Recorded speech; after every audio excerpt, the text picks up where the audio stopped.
You know, it's almost comical at this point with when I make these videos in the weather. And I know I've said that before, but seriously, man, I went to bed last night and it's just fine. There's no snow. Wake up this morning, visibility is probably half a mile, and I have no idea how much snow there is, but it's taking me a lot longer to get to the fire station this morning, so, which is what reminded me of a little analogy about training that I think you'll find helpful. So, where I live in Spokane, there's about 3, maybe 4 different routes I can take to get to base or to get to the fire station that I work with. And every one of those routes, you have to, in some capacity, you have to get over the river. So there are 4 different ways you can choose to do that. There are 4 routes, but at the end of the day, if you want to get to where you're going, you have to cross those bridges. That's all there is to it. So the same thing is true with training. Regardless of your goals, you are going to have to follow those basic tenets of training if you want to accomplish what it is you're after. So in some way, you must challenge your physiology.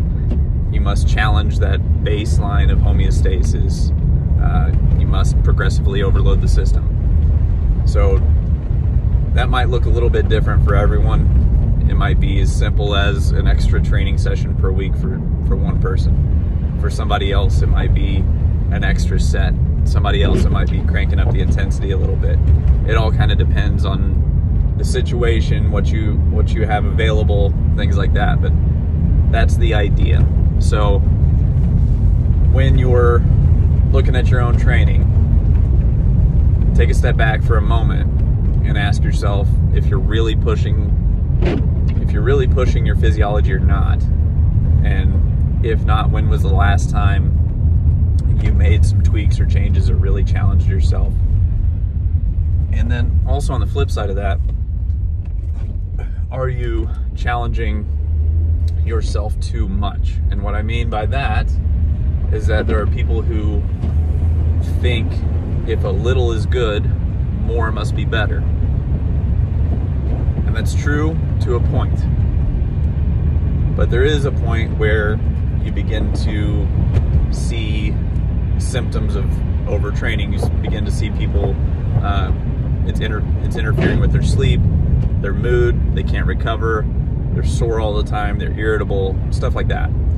So that would be, look at both sides of it, see where you're at. But most likely you fall somewhere in the middle, especially if you're a serious athlete or you really care about your overall health and performance.